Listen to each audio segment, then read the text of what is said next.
there? Yeah. Yeah, looks good. Okay.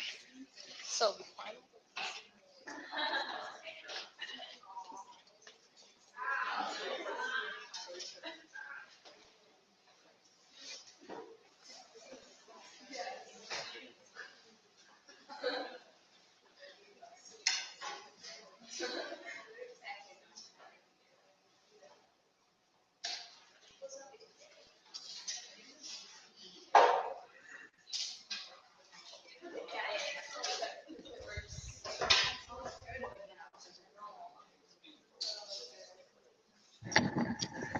Can you actually see that? I'm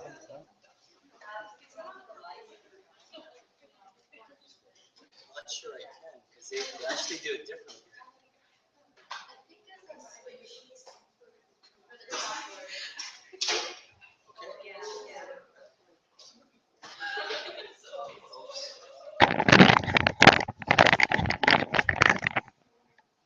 Technically, we're live, right?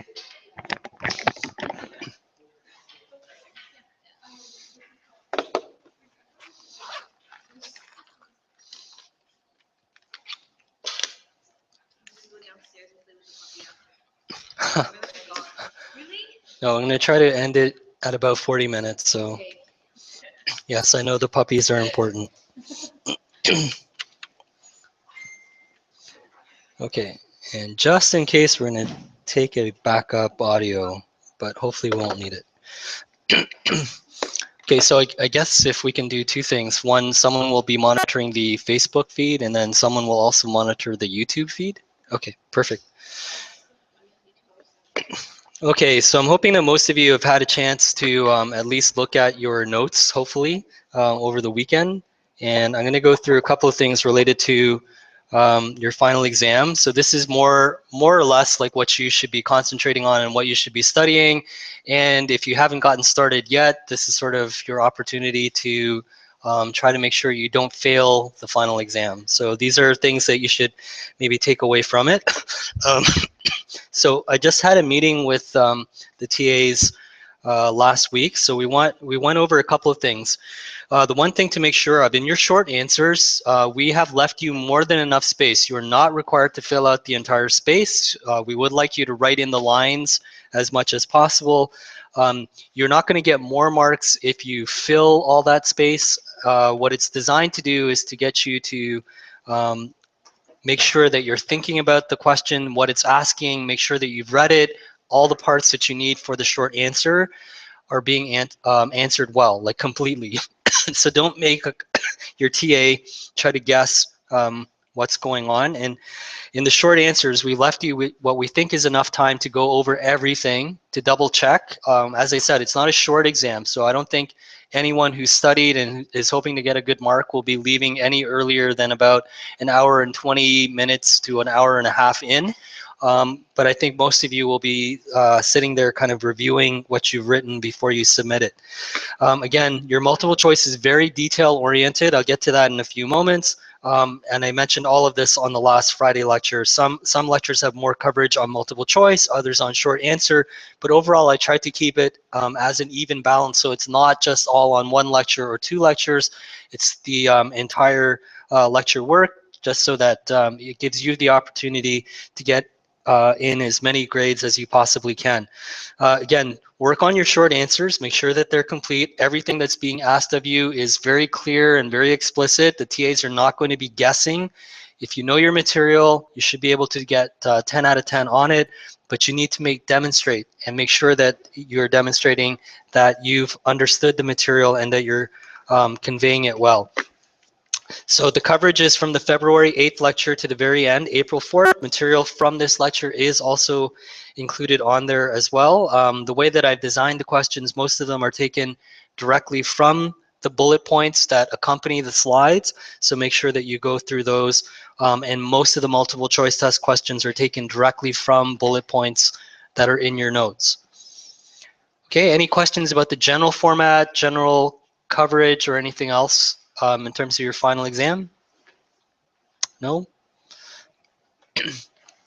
Again, these are the things that you should specifically go back and study for your multiple choice, pancreatic cancer, exercise, multiple sclerosis, etc.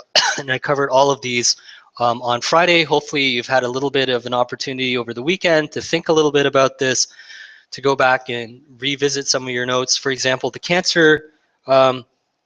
pancreatic cancer lecture is one where there are probably 6 or 7 slides in total related to pancreatic cancer, so it's not a lot, but there are things that you should make sure that you go over. So I'm going to start doing it in a chronological order, then I'll stop to take any questions that you either have online or any that you have here from these specific lectures. So again, I hate this format, but I know that you're used to it. So from the February 8th lecture, which dealt with red meat as well as colorectal cancer, it says directly on the slide, it's for your own information or FYI. You don't have to know any of the statistics, male, female, rates of death, rates of cancer, etc. You don't have to know any of the details there related to the epidemiology on slide 9. You should know all of the risk factors that are associated with colorectal cancer. Do you guys know what that means? You guys have reviewed this, right? So you know that there are intrinsic risk factors, things that are due to your age, your ethnicity, all that stuff. And there are extrinsic factors, things that you do, like the diet that you have, the amount of exercise. You should make sure that you know all of the different risk factors associated with colorectal cancer from the February 8th lecture. When you start looking at all the different factors that are produced by red meat and cooked red meat, you should also know those as well. So things like hemin, cytotoxic heme factors, the nitroso compounds, all of those different factors, the polycyclic aromatic hydrocarbons, those things that we talked about in class, you should know all of those different factors that are produced by red meat as well as from cooked red meat. You're also required to know about the diagnostic tests, when you use them, how they're used, what the limitations are, because you'll be getting some multiple choice test questions, and you might have to incorporate those in your long answers as well. Any questions related to the February 8th lecture, colorectal cancer, or any other factors? Because otherwise I'm going to jump to the February 12th. Do you have a quick question? Yeah. Yep. Okay, so there are differences between heme and hemin, and you should be aware of them. I'm not going to go through that with you now. So heme is something that is exogenously taken into your body from red meat, and then it gets converted. Okay. Anything from the online group or any questions popping up? No? Okay. So I'm going to just jump to the February 12th, also sort of a carryover about red meat and colorectal cancer. And do we know if this feed is actually going through? Yeah? Okay, great, perfect. So hopefully you don't have to write down too many notes. And again, I'm going to try to keep it relatively short, and I'll go through, again, the rest of things that I'm going to help to get you prepared with at the very end as well. So from the February 12th lecture, also on red meat and colorectal cancer, there is this one slide where I've actually looked at that one slide, and I've taken several questions from it. I think if you've gone over this lecture, you probably know the one I'm talking about. Do you know the one I'm talking about? It's really colorful, and there's the diagram on the left-hand side, and then on the right-hand side, there are all sorts of different chemicals that get produced and everything else. It's probably a good idea. Okay. It's a very giggly class, what can I say? So it's probably a good idea that you go over some of the different chemical compounds. They're not the same, not all of them are the same as was on the previous lecture on the 8th. Okay, so keep all of that in mind. Make sure that you've left yourself enough time to memorize it, rememorize it. These are important things, like those are chemicals that might cause cancer, and we want you to make sure that you know those. Again, on page 9, I hate this format, but there was a table that I gave you from this lecture on February 12th that actually suggested that there were a number of different studies that showed that red meat was involved in colorectal cancer before the WHO actually came out and said that it was a type 2A carcinogen, or type 1 carcinogen, so you should not go through, try to memorize all the different studies, etc. The one thing I'm going to ask you to do for both this as well as a little bit later on, when we talk about PNAS, the PNAS study that we went over in class related to red meat, where we talk about wiping out the microbiome, we look at antibiotics, we look at what happens in the gut. There are things that you should take away from these studies. I don't need you to memorize all of the details, like in graph 2, this happened and it was 20% bigger, etc. The most important things that I wanted you to take away from those experimental studies are the summary of those studies. What were the techniques that were used? What were the major findings from those studies? So, for example, in this particular study, they looked at reactive oxygen species. They used T-bars as a measurement. They looked at some histology of the gut. They did some H&E staining. They did some other immunohistochemical staining. Those are the types of things that you should be aware of. Like, where do we use these types of tests? Does that make sense to you? So the results themselves, when I'm saying go over the study, I'm not saying memorize like the size of the bar graph. I'm not asking you to do that. You should be aware of the experimental design, should be aware of what techniques they used, what procedures they used, and why they used those. Those are the most important things from that study.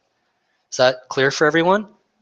Okay, so I'm not going to be asking you like it was 20 times bigger or 2% bigger or whatever. It's more about what technique would you use to examine, for example, changes in the structure of cells. Would you use H&E staining? Would you use DAPI staining? Would you use a T-bars measurement? What would you use? So for example, it would be H&E. Like, you would know that it's an H&E stain that you use to look at the normal morphology of cells, which is what they were doing in this study. Does that make sense? Okay, so we're good with that one. And again, there is a fair bit of coverage related to things on this particular slide from the February 12th lecture. Okay. Okay, so just as a carryover for the February 12th lecture, you don't have to know all the different figures that are produced in slide 21. And I have to apologize, it's slide 21, just the ones that are mentioned for you in slide 21. So I think this is the black and white diagram where it has a picture of reactive oxygen species, it has a number of different molecular molecules, and then it has the gut epithelium on the right, if I recall this slide correctly. I didn't cover all of those, and so you don't have to memorize the things that I didn't cover, just the ones that I did talk to you about. However, on the next slide, which is the ones that are related in a mouse study, how different types of insults as well as genetic mutations cause colorectal cancer in mouse studies, those are factors that you should make sure that you go back and study, okay?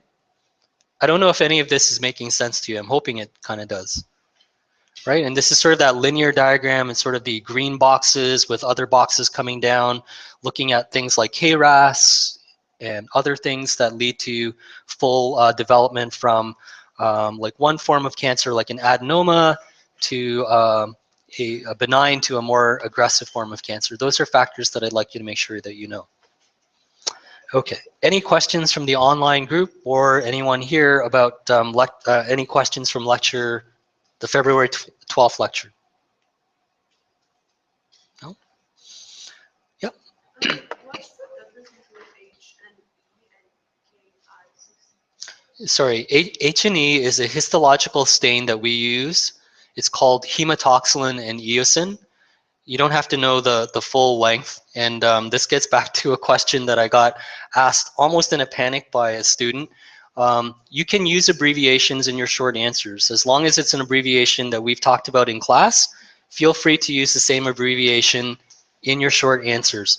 Wherever possible, we use the same abbreviations, or we use things that you've seen directly on your lecture slides. Okay? So there shouldn't be anything that you haven't seen before. It's all there because we took a look at our lecture slides and we wanted to double check that it's all there. Sorry, did you have another question? I wanted to ask Oh, sorry, just going back. Fernanda, sorry, I'm kind of I'm a little out of it and still not completely recovered. So Ki-67, do any of you know what Ki-67 is? Yes. It's not immunohistochemical. Yes, you're correct. Immunohistochemical thing for stating Crypt cells, but more broadly. proliferating cells. Sorry? Proliferating cells. Proliferating or dividing cells. Does that answer your question? So what happens is in the crypts, these epithelial cells divide and then they migrate upwards, but we want to see if they're still dividing, proliferating. We can go back and stain for Ki-67. It's a marker for cell division or proliferation. And I think that answers your question. Sorry, can I answer your question? No, I was wondering, do you have like the slides in front of you? No, I don't. Okay, I was just going to ask about like interleukin 6. Yep. This This is not from this lecture anymore, right? is from This lecture? Okay. Yeah. Okay. I just wanted to know like how much detail, because on page 18 there was like a whole diagram going from the muscle cell. Yep. to, like, You need to know that. yeah. Yep. You need to know details about your interleukins. Wherever possible, cells, molecules, and pathways, you should know them. And diagrams, wherever you see them, you should make sure you know them. You're not going to be asked to draw a diagram, but you should know like pathways that are put on those diagrams. Any other questions related to February 12th? Online, any questions? Are there people actually on Facebook? Okay. If there are no other questions, I'm going to jump to the February 29th lecture. So if you're doing nothing else over the next day or so, or next day and a half, there are 2 lectures that I want you to spend time on. This is one lecture that you need to spend time on. So this is pretty much the big lecture where you have short answer questions, many multiple choice test questions. You should know the details as the bullet points are spelled out for you. Wherever possible, we try to avoid questions that might be ambiguous. So for example, sometimes we talk about interleukin 6 being beneficial, sometimes we talk about it being harmful, and so wherever possible, we try to eliminate that sort of ambiguity for you. But this is the big lecture. You should be spending time on it, going over the different descriptions. And again, if you're using that general theme of knowing molecules, cells, like different T cells, Treg cells, those different cell types, you should make sure that you go over it. All the interleukins, as well as like interleukin-1 receptor antagonists, etc. You had a question related to this lecture, yes? Well, yeah, sort of, and more about interleukin 6 too. Yep. So, I mean, and on the point of ambiguity, like sometimes it's talked about how interleukin 6 in exercise and stimulates the other downstream interleukins, which Yep. are anti-inflammatory. Correct. But then also when interleukin 6 is present in just adipose tissue that's getting weight, it's Correct. secreted from M1 macrophages. Correct. And it's counted as a Correct. pro-inflammatory. Correct. effect. Yes. So You should know the differences between the source of the interleukins.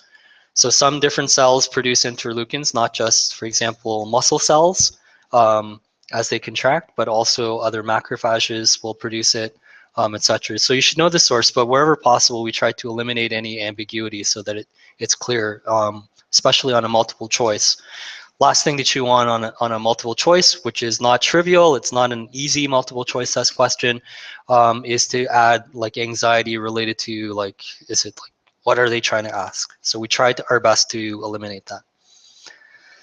Okay, so again, this is a lecture that I'd like you to spend some time on, go through it. I'm guessing that when we have our online session tomorrow evening, that there will be specific questions related to this, and I'll get to that at the very end. But I do want you to spend some time first going over and reviewing this lecture, going through different aspects of it, trying to figure it out, see what you're missing or if there are any logical leaps that you're missing, and then again, chat on the online group on tomorrow evening online. You can also, by the way, drop in to see me during office hours. I'll be around. Just make an email appointment.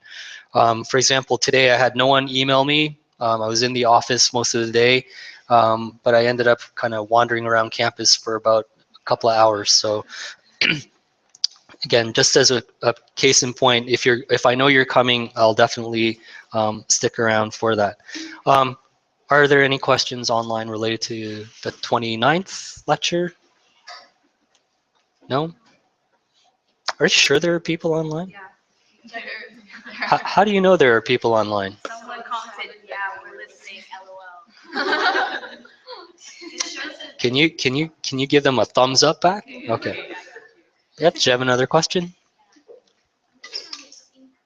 In IL-6 has those inflammatory responses and also anti-inflammatory Yes. responses. Yes. So it's a dichotomy, right? In many ways. So you'll hear about cortisol being a stress hormone, but in some contexts, actually, cortisol is a beneficial hormone, especially in exercise, and it's a little bit it's complicated. Okay. Um, so from the March 4th lecture, there was a lot of continuation from the February 28th lecture. Again, go back, same cells, molecular pathways, lots of multiple choice test questions related to knowing the different factors that get secreted by different cell types during different phases, etc. You should know from this lecture in particular, because most of it, again, is a carryover from the February 28th, where I went back over exercise and different cell types, different molecules, interleukins, etc.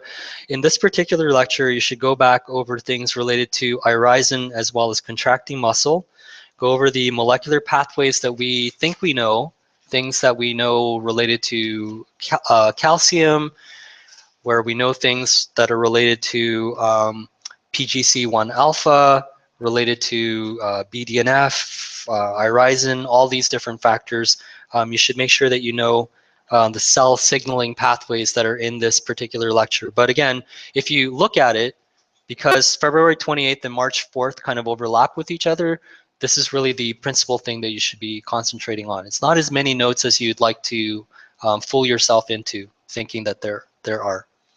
There's a question from online. Yeah, so they asked if They're just asking because I told them that I wasn't sure that they were online. Just being difficult. Okay. Okay, so the question is, if macrophages are attracted to immune responding cells, does that mean they can enter any cell with inflammation? Yeah, in a lot of cases, yes. We think that there's a lot of tissue remodeling, but we didn't really talk about that. But in theory, yes. And then another question is CCL2 an anti-inflammatory chemokine, and how does it affect the PBMC? That's in your notes. You should make sure that you know the what CCL2 is, where it gets secreted, and go back and review that. It's actually part of your notes. Okay, any other questions before we go on, or clarification type questions, or things similar to what Fernanda was asking earlier related to something we hadn't really gotten into a lot of details about? No? Okay, so from the March 8th, the Angry lecture, you should make sure that you go back over the pancreas as well as pancreatic cancer. I'm going to just tell you straight out that you don't really have to know like the Whipple procedure, which is the reorganization of the pancreas and the gallbladder, all of that. You should know what the Whipple procedure is, but you don't have to spend time memorizing all those different organs that get reorganized in this. However, there are a number of slides, not just one, there are more than one slide dealing with pancreatic cancer, and you should know things, again, cell signaling pathways, things related to genomics, things related to therapy, diagnostics, right? So whenever we're talking about cancer, those are the things that you should be concentrating on. What are the diagnostics that we learned in class? What are sort of the genomics, if we do know any of the genomics, the genes that are responsible behind these different forms of cancer, what are those? So we talked about colorectal, same thing with pancreatic cancer. What are some of the ways in which we might treat the pancreatic cancer? And again, some of the features of pancreatic cancer you should go through as well. Is that okay for all of you? So, and again, you might want to spend time going over the features of pancreatic cancer. Do you guys, without looking at your notes, someone has pancreatic cancer, what are sort of the signs and symptoms that someone might have? So they might have jaundice, they might have weight loss, they might have anemia. Trousseau sign is a possibility. Fecal fat, which is technical term is so steatorrhea, right?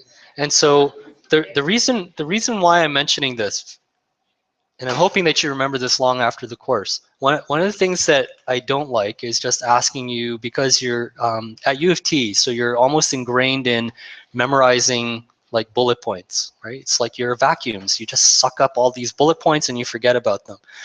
But some of these different factors might actually be put into a question, right? And so if you get someone who has all these signs and symptoms, whether it's like colorectal cancer, and someone is has this on a alpha GT test, and they have like this sign and this sign, and you're not really sure what the signs and symptoms are. But if you do, then the question is actually easy. So think about these different diseases. When I'm asking you to know about the different signs and symptoms, think about it in the way that I might ask you the question itself, not about how I'm going to memorize it so that I'll be able to give you back the bullet point list that you pointed out in there. In this angry lecture, where it was a lot to do with CAM, you don't have to memorize any of the statistics. I asked you nothing about the statistics related to CAM. You should know just the general trends, like who's more likely to use CAM. Is it an educated person, uneducated person, male, female? That type of thing. That's it. Like, you don't have to know any of the other statistics at all. And just as I asked you during the lecture, the only thing that you need to know is who's more likely to use CAM. The clinical trials criteria, which goes over about a page and a half, sort of toward the end of the notes, those are things that you might want to go over, and these might be useful for some of the short answer questions that you answer later. So what makes a good clinical trial? What are the different factors that get into a good clinical trial? And then the biology of multiple sclerosis. Again, just like cancer, the biology means the signs and symptoms. Do you know the signs and symptoms of multiple sclerosis? Like all of them? No? Okay. Do you know what the treatments are like? So we don't have a cure, but we have treatments for different symptoms. Do you know what some of those different things are? And what are some of the different ways in which the immune system might play a role in all of this? Okay, so again, think a little bit about this. So were there questions online? Do we have to know the diagram of pancreas in detail? The diagram of the pancreas in detail, which is the one where it has like the head, body, and tail. Like, how much detail is on there? There's like head, body, and tail. I think there's like acinar cells and ductal cells. Again, there are no diagrams for you on this. None. Take it for what it's worth. Like everything from the bullet points, yes.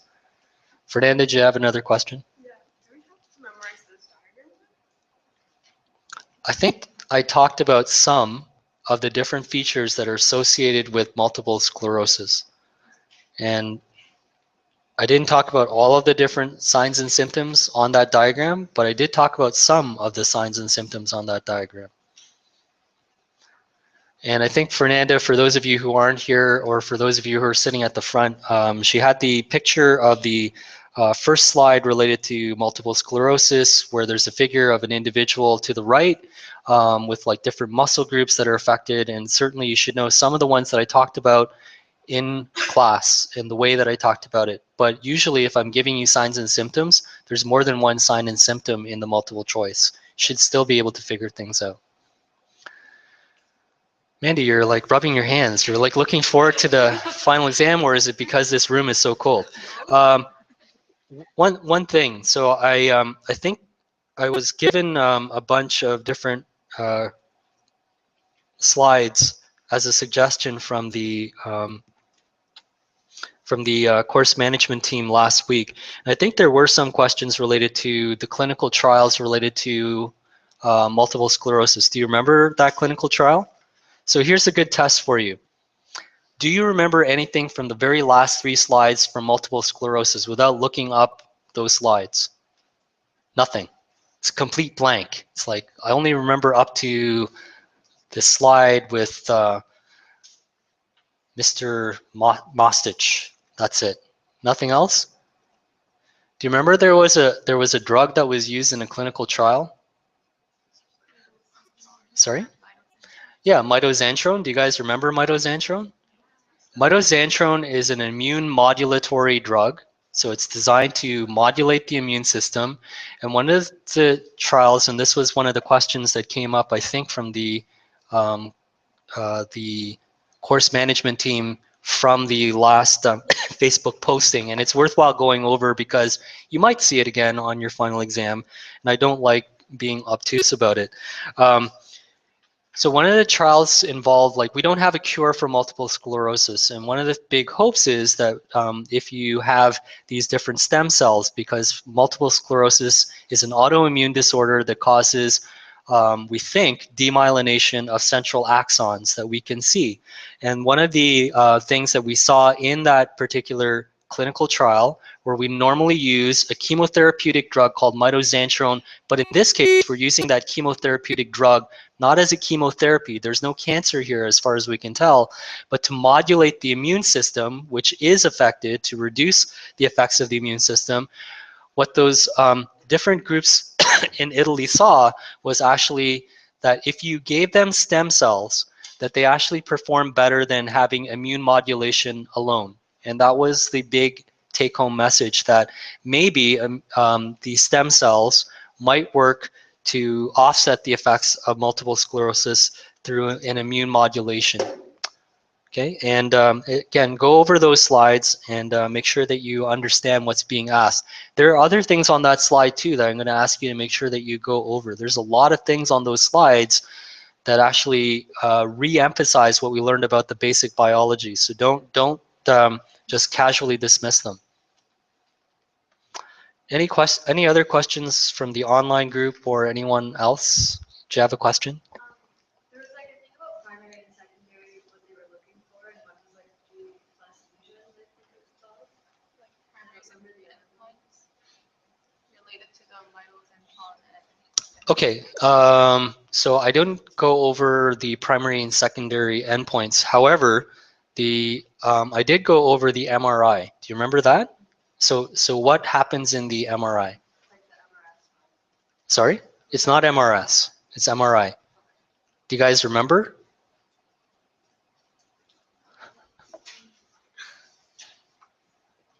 How can we diagnose multiple sclerosis? Number one, again, every disease that we talk about, how do you diagnose it?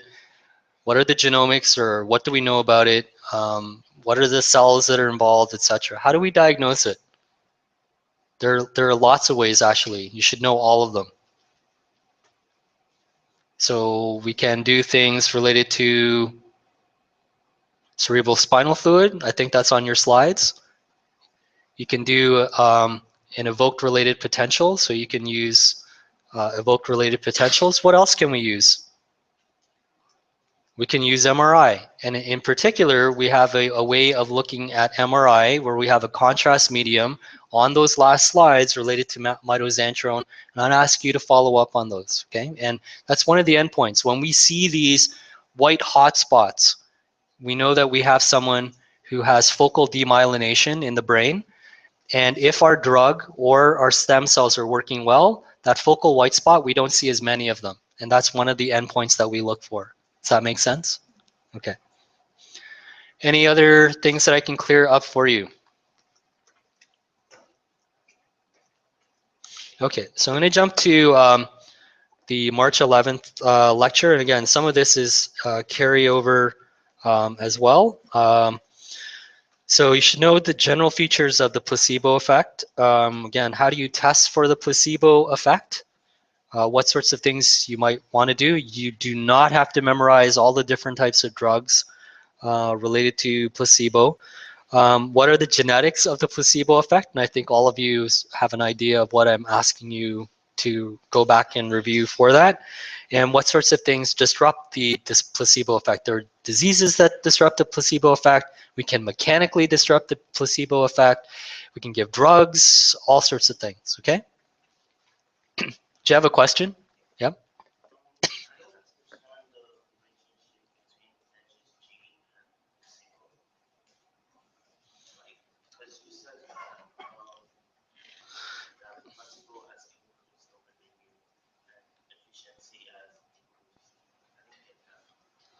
So what Hedges G is showing you, it's a population statistic. So the x-axis can be either time, so you can have like 1950s on the left and you can have like 1980s on the right. You can look at the number of people that are undergoing these trials. Like on the left, it would be a low number, like 100,000, and then on the right, it could be like 1,000,000. So the x-axis is really a variable of size. It's a size effect or time effect, depending on how you want to look at it.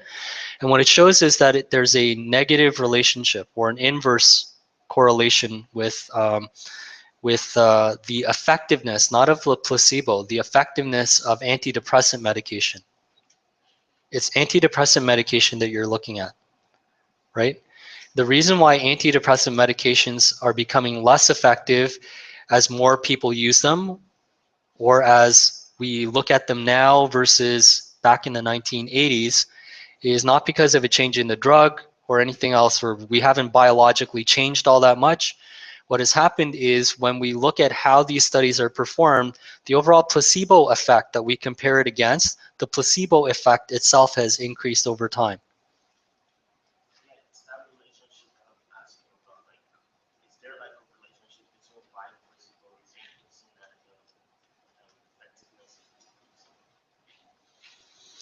So again, we don't have that data on that slide. That Hedges G only looks at the variable between the antidepressant medication effectiveness, which is decreasing over time, and it's decreasing because we are comparing it, like every time point that you see, we're comparing it to placebo. So the antidepressant medication stays the same all the way through. So imagine that value is like 10. Every single time point you look at is 10. But the placebo effect has gone from like being like 0.5 in 1 year, and the next 5 years it's gone to like 1, and then it's gone to 10, and then it's gone to like 20. So the overall effectiveness looks like it's going down. The antidepressant med itself is still equally effective. Yep, another really quick question. Why are more people taking the drugs? We don't know. No. We don't know. Okay. Any other questions online or? Yep, Mandy? So from online, how does using RTMS tell us anything about placebo? I don't know. That's a good question. Maybe think a little bit about where it might be directed against, or the structures that it might be directed against. Right? Because you know that there's a descending pathway that's involved. If you disrupt it in a certain point, you might expect that you can understand a little bit about the circuitry of the placebo effect. Okay, so again, March 14th, there's a carryover from the placebo, and then it gets right into Zika. I'm going to just tell you that you should go over the microcephaly features, like what are the features associated with microcephaly, and then Guillain-Barré syndrome, what are the features associated with that.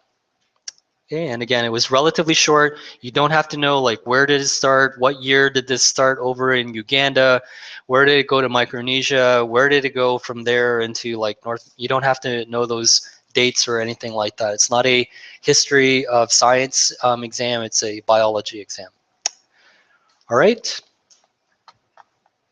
So again, from this lecture, the major features that you should be familiar with are all the ones that are pointed out to you here. Okay, so I told you that there are 2 lectures that you should make sure that you spend time on. If you're done studying, go back and review exercise and the March 18th lecture. If you have yet to study in full detail or you're ramping up, exercise and March 18th. No matter what, exercise and March 18th are the 2 lectures that you want to spend time on. So pretty much everything on this lecture is important. So there are different features related to capsid proteins. There is the flaviviruses, the ways in which flaviviruses enter cells, the receptors for flaviviruses, the cell types that get infected, the different types of things. The table that I'm mentioning to you has the different viruses. There's DNA on top, then RNA on the bottom. And the ones that I pointed out to you in lecture, particularly the RNA single-stranded positive viruses, are the ones that you should be focusing on, right? So there are other flavivirus members that I talked to you about several times. Those are ones that you should be very comfortable with. For the Zika lecture, again, just like everything else, know about the biology of the Zika virus. In other words, the structure of the Zika virus, how it gets into the cell, the life cycle of the Zika virus, those 2 slides that we go through. How do we go through the diagnostics of the Zika virus? And those are all laid out for you on those different bullet points. Any questions from the online group or here? You have a question. I'm just confused about apoptotic mimicry. Yep. So how does that work? If like the cell will, or like Zika will disguise itself as if it's dying, Yes. or like Yes. killing itself? Yes. And why would the macrophage bring it into the cell? So one of the things that these different cells do is that they want to engulf and bring these cells in, and they do so by a process of endocytosis wherever they can, and sometimes it's more of a phagosome. But if we're looking at like a dendritic cell, for example, or we're looking at an epithelial cell where it's more likely going to be endocytosis, one of the cardinal features of apoptosis is you don't have a lot of extracellular debris. And we don't see that because these cells engulf dying cells. Hopefully you learned that in biology, right? Do you remember what apoptotic mimicry actually involves? I think I mentioned it. It's not in your notes. It's the phosphatidylserine. So normally we don't see phosphatidylserine on the outside of a cell, and hopefully it's a review of what you learned in first year biology, but then it inverts its membrane. And by doing so, it looks like a dying cell. It makes it more likely to get engulfed and phagocytosed or internalized through endocytosis. Okay, good questions. Now they're just playing with me. So another question from online. Yeah. Actually, this person asked, do we need to build a blue and white Yes. table? Yes.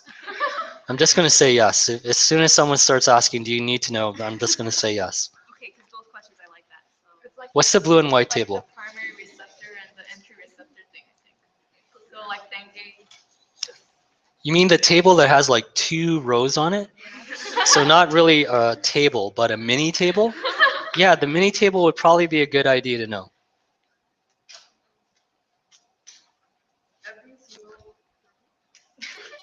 Every single column? Sure. I would say it's more important to know like the different types of viruses and the different receptors that are involved.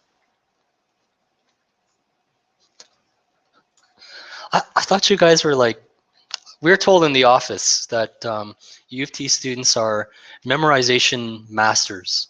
No, not really? Okay. we just need to know when shortcuts are Yeah. allowed. So what does that mean? I don't have to know this little 6x2 table, mini table. That means that I can now devote like 50 more neurons and all of its incorporated synapses into memorizing these 3 bullet points. Is that yeah, really? Okay. That's impressive. That's all I can say. Okay. In terms of, again, for Zika, the mechanisms for Zika, for those of you who are coming in late or for those of you who have forgotten what we talked about earlier on, when we talk about the experiments related to Zika, this lecture is an important one because I went through the experimental procedures, why they use different cell types, for example. They use a number of different cell types. Do you guys remember any of those cells? So they use iPSCs, definitely use iPSCs, taken from skin cells, fibroblasts that are reprogrammed through the Yamanaka factors. We use a cell line that's derived from kidney, but they're not kidney cells. Do you remember what they're called? So the HEK 293 cells or 293 T cells. And then we talk about other cells. You should know the experimental details, why we use those. Things like why do we use RNA sequencing? There's a reason and a rationale for why we do those. And You don't need to memorize the details, like there's a bunch of red bars, so this is where you don't have to memorize. For those of you who are online right now, the red bars and blue bars, don't have to memorize those. Don't have to memorize the little features beside it. The bullet points under it, though, are important. And you should know the different controls, and you should know the basis for the gene drive, which is at the very tail end of this, but you don't need to know all the details. Like, it's more about the concept of a gene drive and how it might work, okay? So moving on to the 28th, unless there are some questions related to this, you should know about the different ways in which CRISPR and TALENs work. You should know the advantages and disadvantages of the techniques. You should know the technical requirements. What are the different technical requirements that need to be in place for CRISPR to work? What are associated with TALENs? What about LOX-P and floxing reactions? Those are things that you should make sure that you go back over and review. Okay, and again, you'll get a couple of questions, both in multiple choice, and potentially it might be useful in your short answer questions as well. Do you have a question? Well, they said like what are neurospheres from the previous lecture? Neurospheres? Yeah. You don't need to know neurospheres. But since you asked, neurospheres are where we take the neural progenitor cells, and instead of sticking on a dish, they actually form these hollow balls, and they, in theory, can form all of the constituents of the brain. So any of the astrocytes, the glial cells, and neurons, all of those can be formed from a neurosphere, but we didn't go over that. You have a really quick question?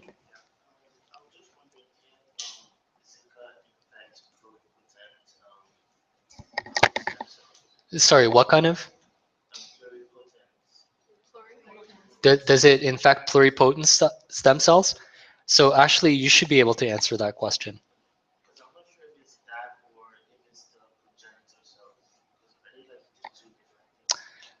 So there are a couple of ways to think about that question. So when they do experiments and they look to see like when we have these different pluripotent cells, like where are they actually seeing them being infected? Are they like all over the place? Are they at the edges?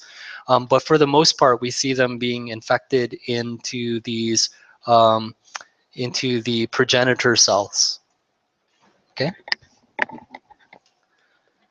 Okay. Any other questions related to 28th? Okay, so the April 1st lecture, again, going back over this, a couple of things that you should make sure that you're going back over. The polymorphisms related to BDNF, and I'm not talking only about single nucleotide polymorphisms. So which is the single nucleotide polymorphism that we talked about?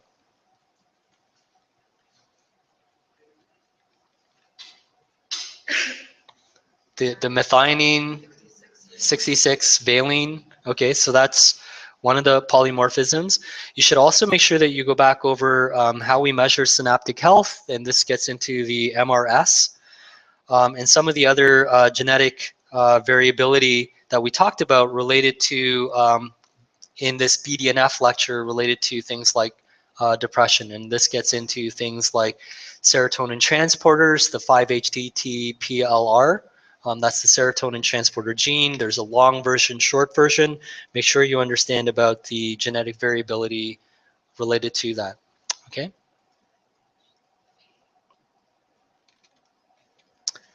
Was there a question online? No.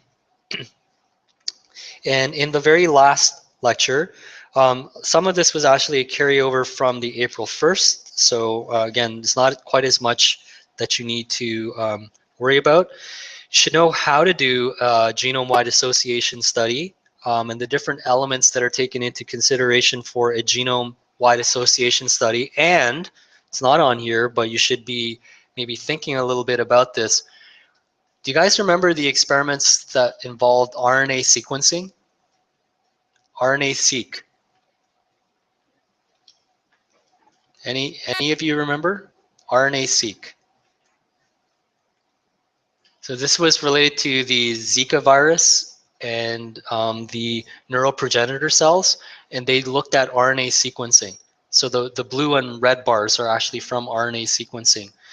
We need to be able to identify changes in the genome at some point that cause a disease. But if we already know that a disease vector is going to cause changes to the proteins that get produced, then we would use things like RNA sequencing. Okay, and that's why they use that for Zika. So Zika itself is not a genetic disorder, but it does affect the proteins that get produced. You use RNA sequencing. Hopefully that's something that's clear, and those are things that you might want to get um, go back over as a review.